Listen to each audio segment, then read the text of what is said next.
What if I told you that almost every choice you make is not entirely your own?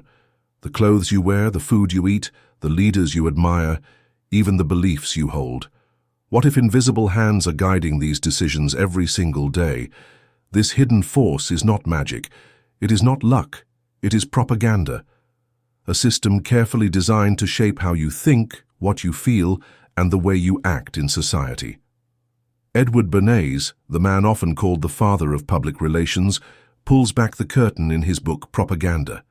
He reveals how governments, businesses, and institutions quietly organize public opinion. He shows us that propaganda is not just a weapon of dictators, but also a daily tool in democracies. But here is the real surprise. Propaganda is not always evil. Sometimes it brings order to chaos, helping millions of people make sense of a complex world. Without it, modern life would feel like a storm of noise with no direction.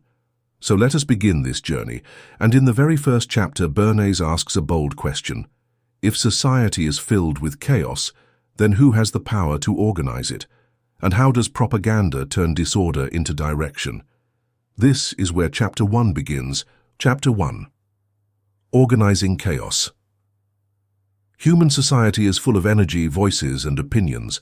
On the surface, it may look calm and organized. People wake up, go to work, raise families, and take part in community life. But if we look deeper, we see that society is actually a collection of countless individuals, each with their own hopes, fears, and beliefs. If every person had to decide on every matter of business, politics, and culture all by themselves, society would collapse under the weight of endless disagreements. The result would not be harmony, but pure chaos. Edward Bernays begins by telling us that modern life is too complex for people to study and judge every issue. We cannot all become experts in economics, foreign policy, industry, or science. Ordinary people are busy with their own lives. They do not have time to investigate every fact or think deeply about every choice. Yet decisions must still be made for the whole society. So how is this chaos organized? According to Bernays, leadership plays the key role. There are men and women who act as guides. These leaders form what he calls an invisible government. It is invisible because people may not notice it directly, but its influence is everywhere. It is this system of influence that keeps society moving in a certain direction. The tool that makes this possible is propaganda. Bernays redefines propaganda in a surprising way. He does not see it only as crude posters or wartime lies. For him, propaganda is the method of shaping opinion so that millions of people can think and act together. It simplifies complex realities. It presents ideas in a way that large numbers of people can accept. It turns disorder into direction. He also makes it clear that propaganda is not always good or always bad. It is neutral, like a machine. It can be used to promote health, education, and cooperation, or it can be abused to spread hatred and control. Its value depends on the purpose behind it. In this way, propaganda is similar to fire. Fire can cook food or burn down a city. In the same way, propaganda can guide society toward progress or toward destruction. To make this clearer, Bernays asks us to imagine the working of a modern city. Thousands of decisions about transport, safety, industry, and culture must be made every single day. If every citizen had to argue and debate each matter, nothing would move forward.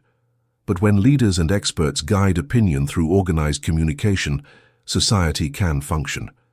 Propaganda becomes the bridge that connects the leaders and the masses. This argument may sound shocking, especially in a democracy. Many people believe democracy means the free choice of individuals. Bernays challenges this by saying democracy itself depends on propaganda. Without organized communication, the mass of people would not know how to make decisions together. Propaganda is what gives shape and order to democratic choices. By the end of this first chapter, Bernays leaves us with a powerful thought. Propaganda is not an accident. It is not a rare tool used only in times of war. It is a permanent feature of modern society. It is always working, quietly, in the background of our daily lives. It organizes the chaos of millions of voices and turns them into a direction that leaders can act upon.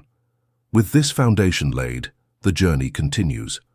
We now move from the idea of organizing chaos to the people who actually perform this task. Who are the minds and hands behind the invisible government?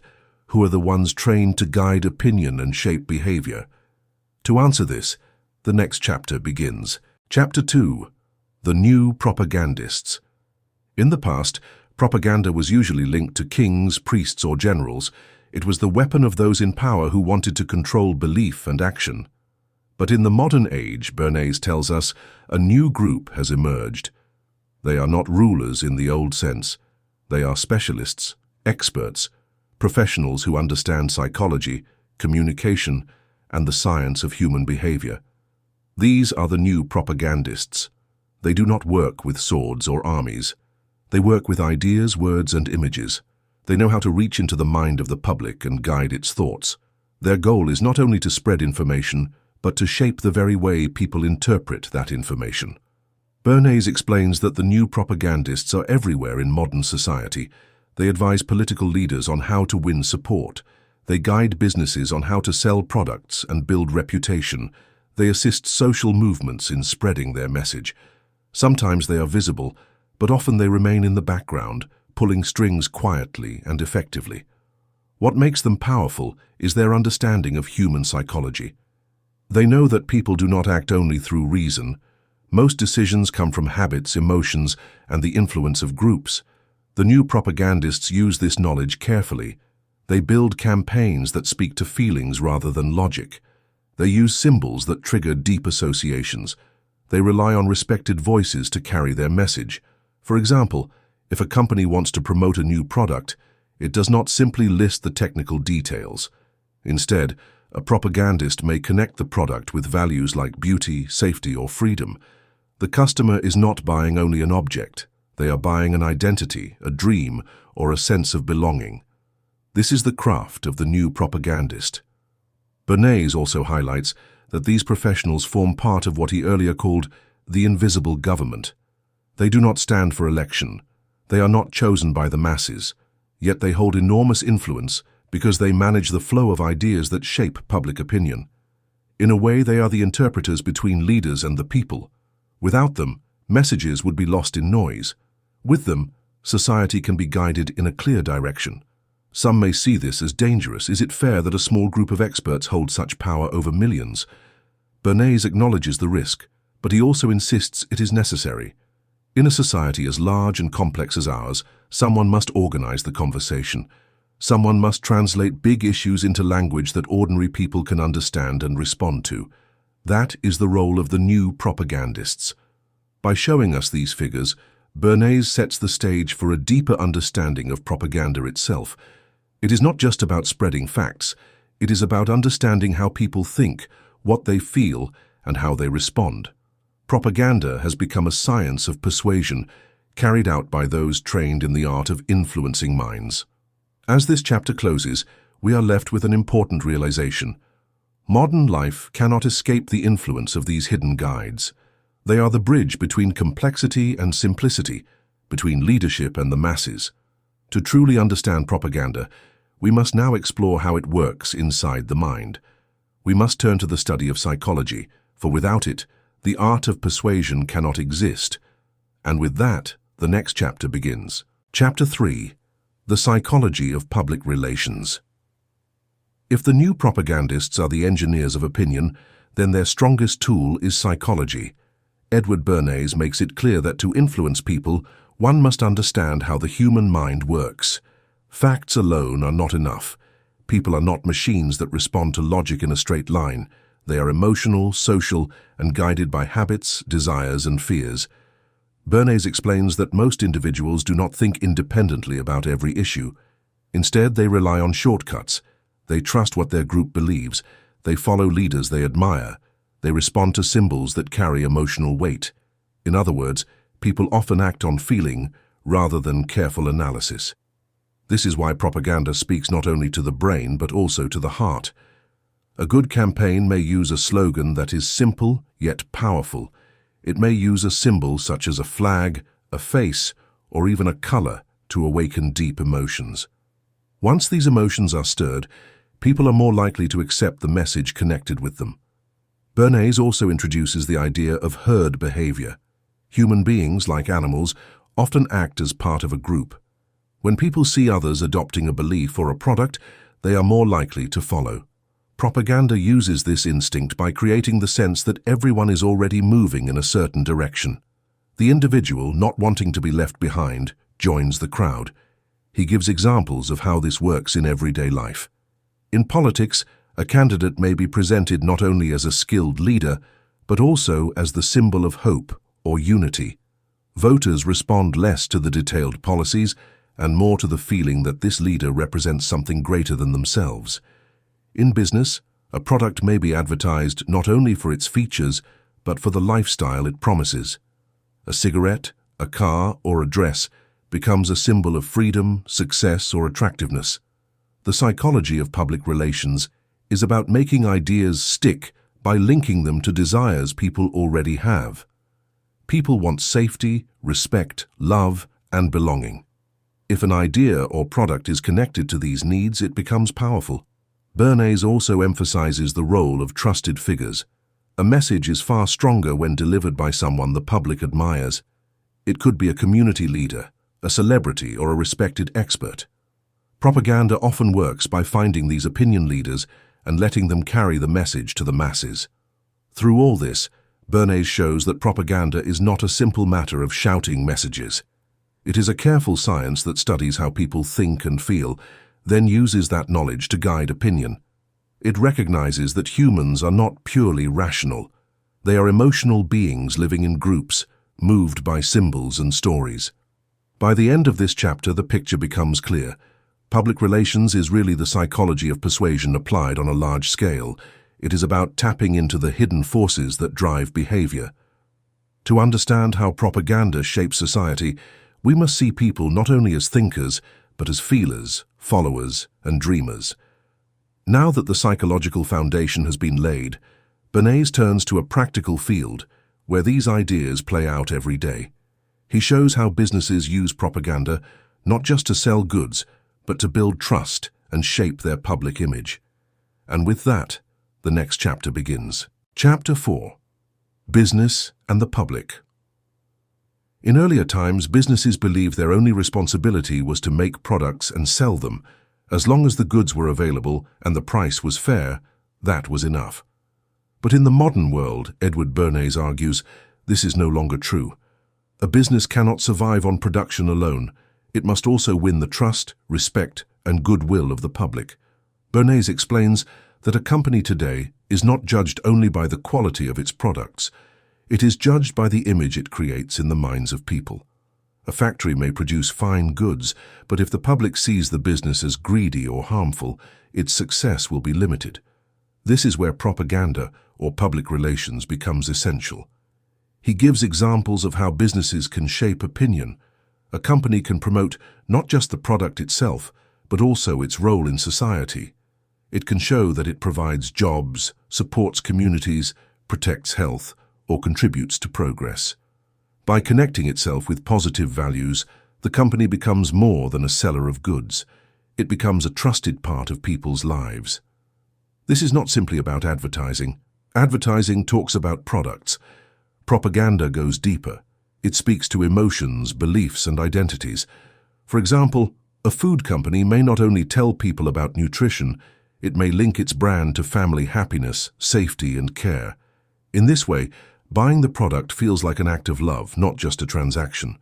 Bernays also points out that public relations can prevent conflict between business and society. When businesses do not explain themselves, people may assume the worst. They may think companies act only for profit, with no concern for workers or communities. But when businesses use propaganda honestly, they can show their human side. They can demonstrate that their success is tied to the well-being of society. He argues that this is especially important in a democracy. People have power. If the public turns against a business, it can demand laws, boycotts, or punishments. To avoid this, businesses must maintain a healthy relationship with the public. Propaganda becomes a way to create understanding and harmony. Bernays does not deny that some businesses will use propaganda for selfish reasons, but he insists that when done ethically, it benefits everyone. The company gains trust and stability. The public gains confidence and cooperation. Business and society move forward together. He also reminds us that this is not just theory. In his own career, Bernays worked with many companies to shape their image. He showed them that success in modern times requires more than machines and profits. It requires careful communication with the public mind. By the end of this chapter, the message is clear. Business is no longer just about making things, it is about making meaning. Companies must see themselves as part of the larger social system and use propaganda to keep that system balanced. With this understanding in place, Bernays turns to a larger question. If business and commerce depend on propaganda, what about democracy itself? Can a free society truly function without organized persuasion? To answer this, the next chapter begins. Chapter 5. Propaganda in a Democratic Society. When people hear the word propaganda, many imagine dictatorships, secret police, and forced obedience. They picture it as something dark that belongs to oppressive regimes.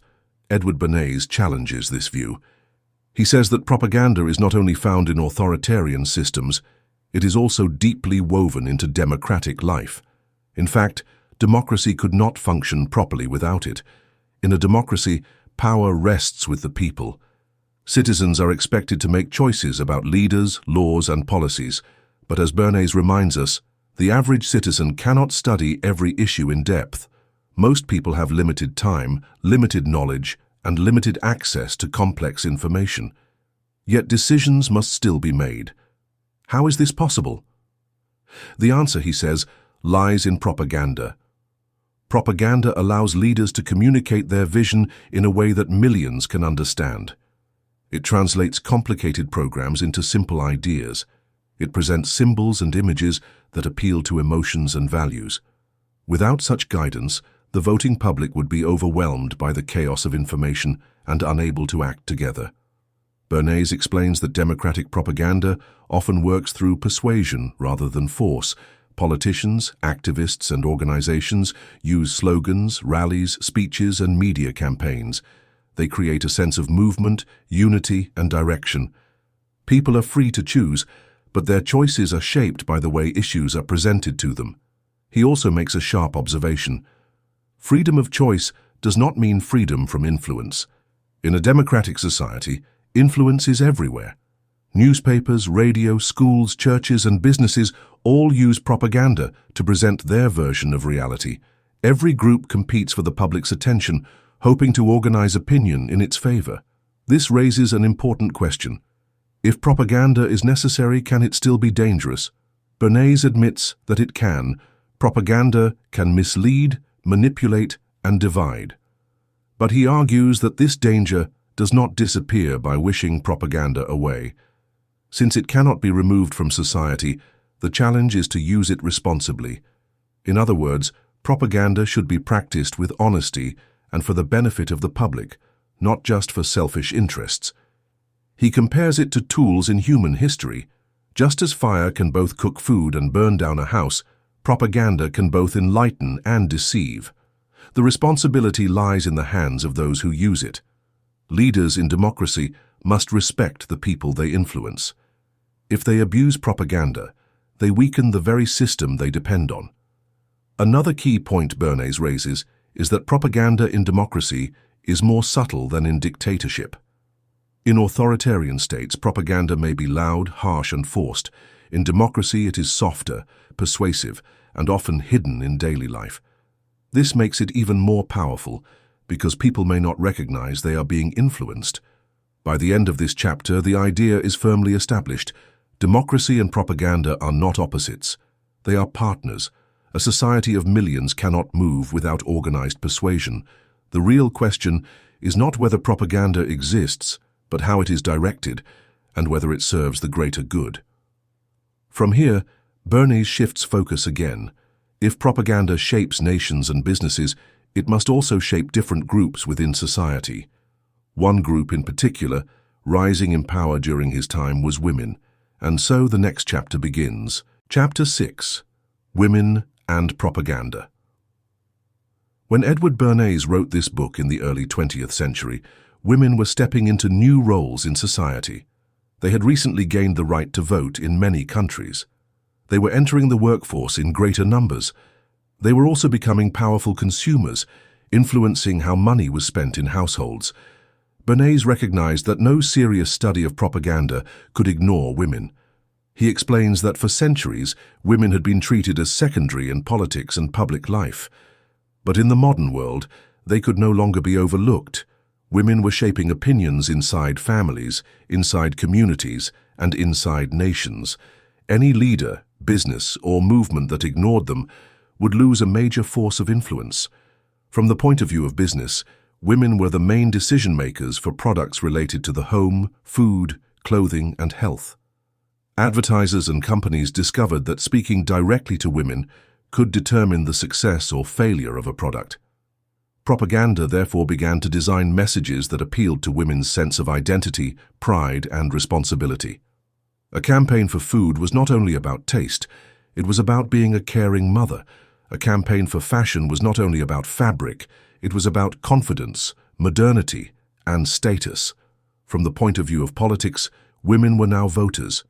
This changed the entire landscape of democratic propaganda. Political leaders had to craft messages that appealed to women's concerns. Health, education, family, and community life became central themes in political communication. Bernays makes it clear that winning women's trust meant gaining a stronger base of power. He also points out that women were not only targets of propaganda, they were also carriers of it.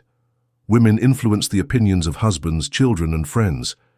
If women supported an idea, it often spread quickly through entire communities. In this way, propaganda directed at women had a multiplying effect. Bernays gives us a deeper insight here. He suggests that women's psychology must be studied carefully, not because women are weaker, but because their roles, aspirations, and emotions are unique. Propaganda that spoke to women effectively had to respect these differences. It had to connect with their sense of dignity, their desire for progress, and their influence within the family and society. At the same time, Bernays warns that propaganda could be misused to exploit women. Businesses could manipulate their insecurities. Politicians could use flattery to gain votes without offering real solutions. He insists that propaganda should be used with honesty, creating benefits for both women and society as a whole. By the end of this chapter, it becomes clear that the rise of women expanded the reach of propaganda in powerful ways. Women were no longer silent observers. They had become central players in shaping public opinion. With this recognition, Bernays turns to the technical side of the subject.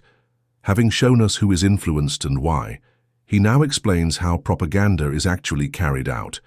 He takes us behind the curtain to reveal its methods, strategies, and practical tools. And with that, the next chapter begins. Chapter 7. The Mechanics of Propaganda. Up to this point, Edward Bernays has shown us why propaganda is necessary, who uses it, and how different groups in society respond to it. But now he takes us deeper into the actual machinery of propaganda. How is it put into practice? What tools are used? What steps must be followed for an idea to move from the mind of a leader into the heart of the public? Bernays explains that propaganda is not a single action. It is a carefully designed process. The first step is research. Before any campaign begins, the propagandist must understand the audience. What are their fears, their desires, their daily habits? Without this knowledge, communication becomes guesswork. For example, a company selling food must know not only what people eat, but why they choose certain meals. Is it taste, price, tradition, or status? Once research reveals the mindset of the public, the second step is to craft a clear strategy. This means defining the central message. The message must be simple enough to be repeated, but deep enough to connect with emotions. It should capture an idea that people can remember easily, something that can be turned into a slogan, a symbol, or a story. The third step is choosing the proper channels.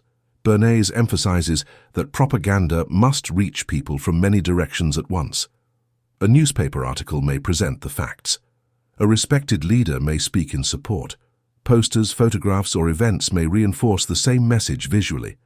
The goal is repetition and reinforcement until the message feels like common sense. For example, if a government wanted people to support public health programs, it would not simply announce laws. It would publish articles about the importance of hygiene. Doctors would give speeches. Schools would organize cleanliness drives. Businesses would advertise soap as a patriotic duty. Each action by itself may seem small, but together they create an atmosphere where the public feels naturally drawn to the idea. Bernays also explains the importance of events that dramatize the message. Sometimes people need to see or experience something to believe it. A well-planned event can make an idea visible and memorable. For instance, if a company wanted to encourage the use of a new product, it might stage a public demonstration, where influential figures use it proudly. The sight of respected people adopting the product makes it more acceptable for everyone else. Another technique is the use of opinion leaders. These are individuals who already hold influence over groups. They might be teachers, religious figures, celebrities, or community elders. By winning over opinion leaders, the propagandist multiplies their reach. Instead of convincing every person individually, they convince the leaders who then carry the message to their followers. The final step is evaluation. After a campaign is launched, its effects must be studied. Did public opinion shift? Did people act as expected? If not, the strategy must be adjusted. Propaganda, Bernays reminds us, is not guesswork, but a science that requires constant attention and refinement. By describing these mechanics, Bernays shows us that propaganda is like building a machine. Each part must be carefully designed. Research is the foundation. Strategy is the blueprint. Media and opinion leaders are the gears. Events are the fuel that gives it life. And evaluation is the maintenance that keeps it working. This chapter removes the mystery. Propaganda is not magic. It is method. It is the systematic use of psychology, communication, and organization to direct public thought. With the machinery revealed, Bernays then turns to politics, one of the greatest theaters of propaganda. He shows how leaders use these very tools to shape nations and guide entire populations. And with that, the next chapter begins. Chapter 8. Propaganda and Political Leadership. Politics is one of the clearest examples of propaganda in action.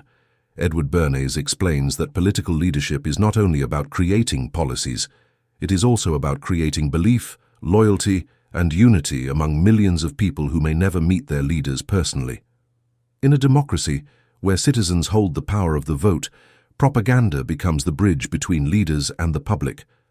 Bernays begins by pointing out that modern society is too complex for every citizen to know every fact about government. Most people cannot spend their days studying laws, taxes, foreign policy, and economics. Instead, they form opinions based on what they hear, what they see, and what is presented to them. Here is where propaganda steps in. It organizes scattered facts, highlights certain ideas, and frames issues in a way that directs public opinion. For political leaders, this is both a responsibility and a necessity. If they want people to support a policy, they must explain it in a form the public can understand and believe. Without propaganda, the connection between government and citizens would collapse into confusion. Bernays shows how leaders use the same tools he described in earlier chapters. They research the concerns of the public. They craft simple, memorable messages that appeal to emotions as well as reason. They use newspapers, speeches, radio, posters, and now in our world, television and digital media. They also rely on opinion leaders, such as respected community figures, to spread their message further. He gives the example of elections. During campaigns, propaganda is everywhere. The candidate's image is carefully designed. Their speeches highlight not only policies, but also personal stories, family values, or heroic qualities. Photographs are chosen to project confidence and warmth. Slogans reduce complicated programs into a few powerful words that people can easily repeat.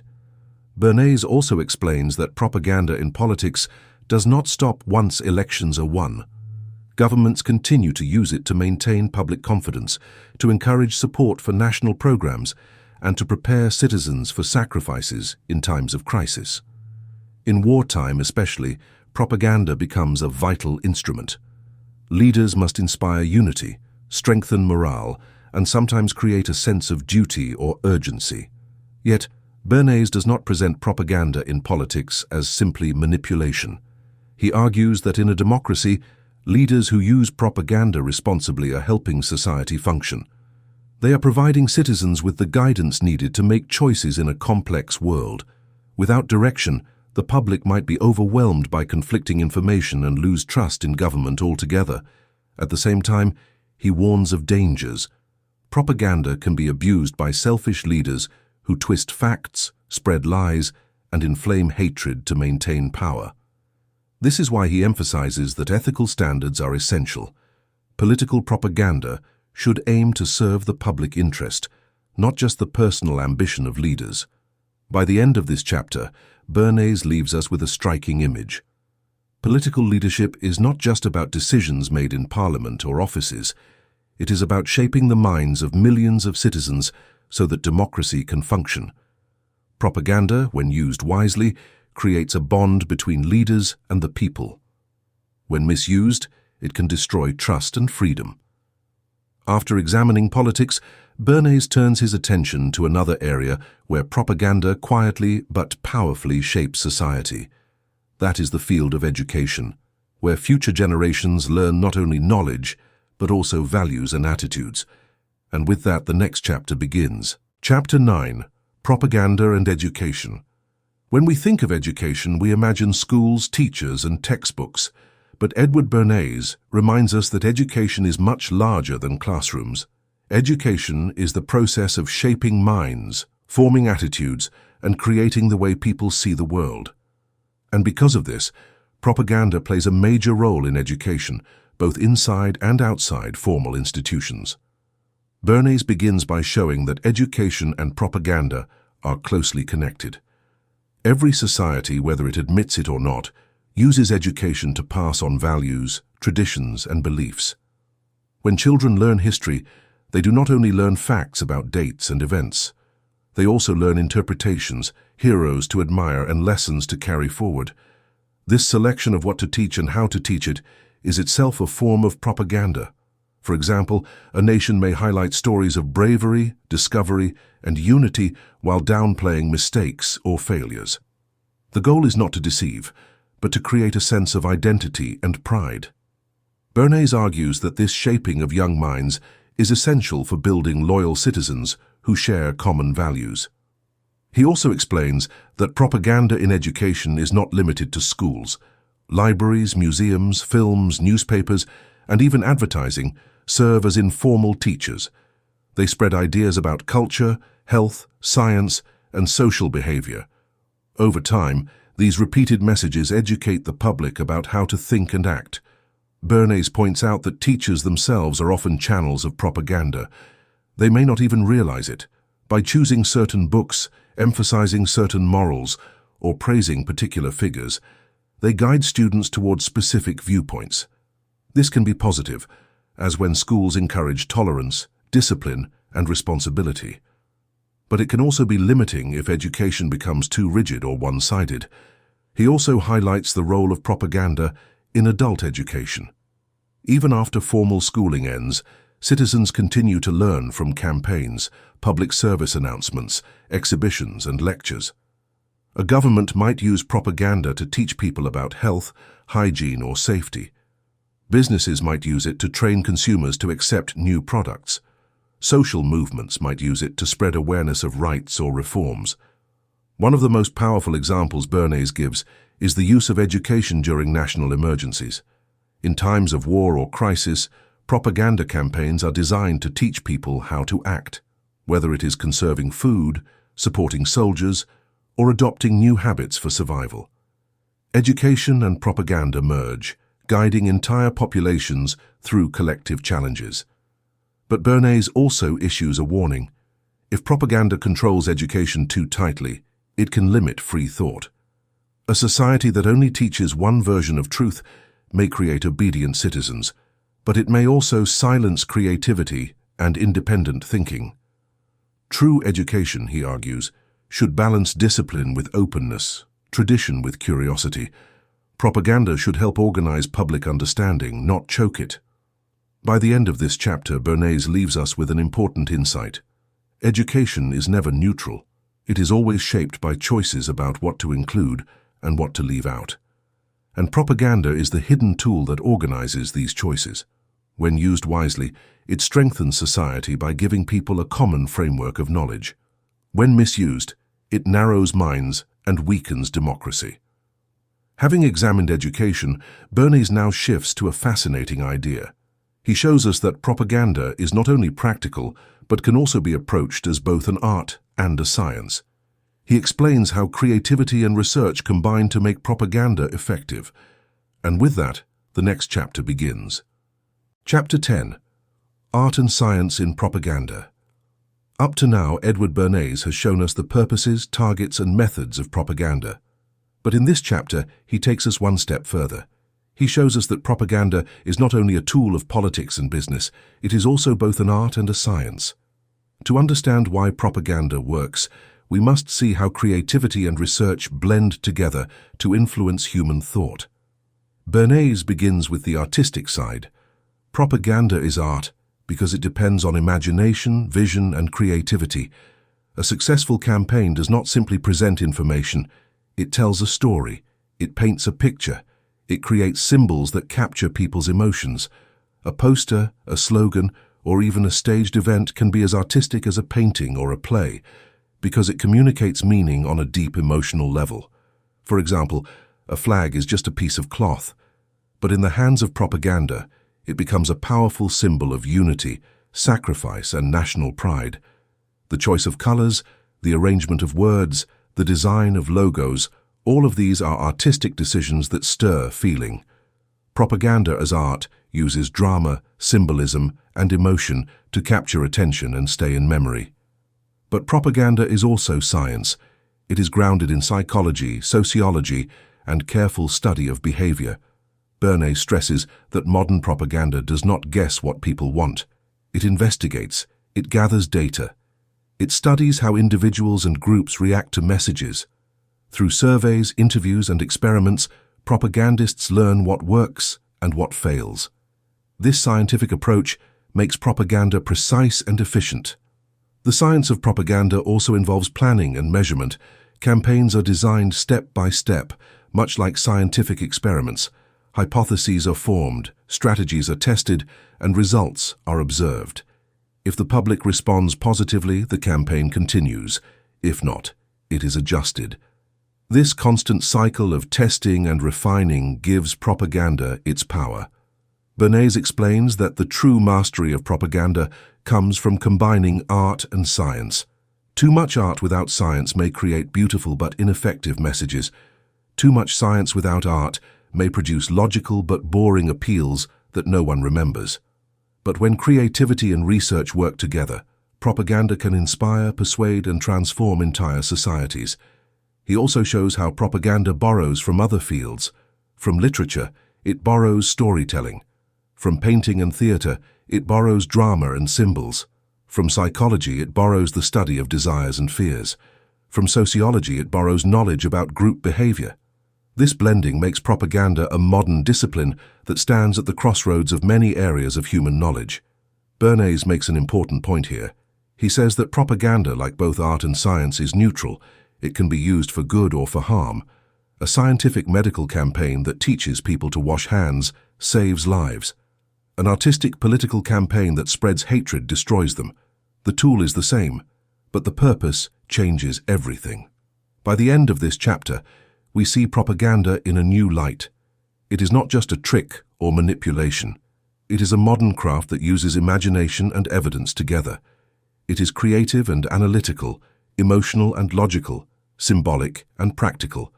It is both an art that moves the heart and a science that guides the mind. With this balanced understanding, Bernays prepares us for his final reflections. In the last chapter, he explores what propaganda might become in the future and how it could shape the destiny of societies. And with that, the next chapter begins. Chapter 11.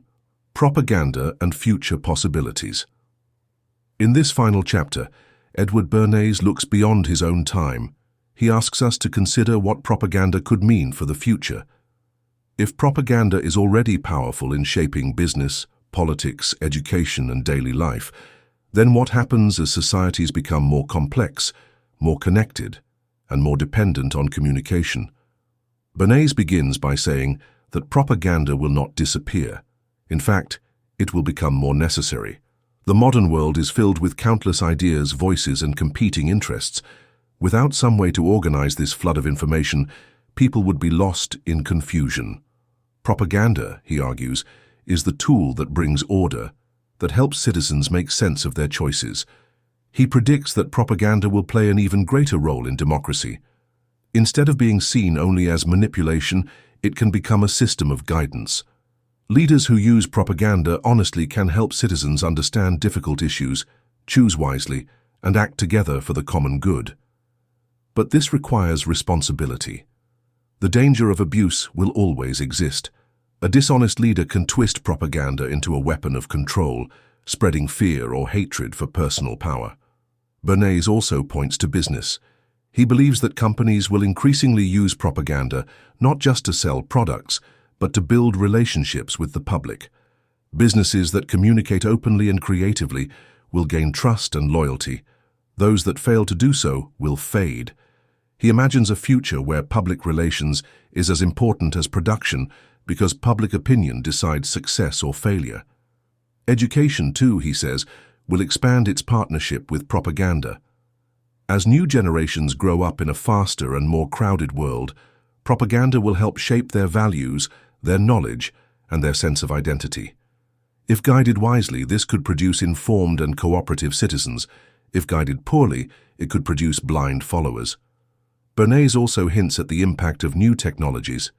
In his time, radio and newspapers were dominant, but he foresaw that future inventions would make propaganda even more immediate and powerful. Moving pictures, faster communication, and later what we now know as television and the internet would bring propaganda into every home every day in ways people could hardly imagine. The central message of this final chapter is that propaganda is here to stay. It is woven into the structure of modern society. The question is not whether it will be used, but how. Will it be used for education, cooperation, and progress? Or will it be abused for control, division, and deceit? Bernays leaves us with both a warning and a hope. The warning is that ignorance of propaganda makes people vulnerable to manipulation. The hope is that by understanding its methods, citizens and leaders can use it to build healthier, more democratic societies. With these reflections, the book comes to a close. We have journeyed through the world of propaganda with Edward Bernays, from understanding how society organizes chaos to meeting the new propagandists, exploring the psychology of public relations, and seeing how business, politics, education, and even art shape public opinion. We now have a clear picture. Propaganda is not magic. It is a method, a tool, and a science. It can be used for good, for progress, for education, and for social cohesion, or it can be abused for manipulation, division, and selfish gain. The choice, Bernays reminds us, lies in the hands of those who guide it and those who understand it. By learning about propaganda, we are no longer passive participants. We become aware, thoughtful, and capable of seeing how ideas shape our decisions and actions. Awareness is the first step toward responsible influence and a more informed society. If you found this summary insightful and want to explore more powerful books in a simple, easy-to-understand way, don't forget to subscribe to the channel. Hit the subscribe button and join a community of listeners who are learning, growing, and becoming aware every day. Your next favorite book summary is just a click away.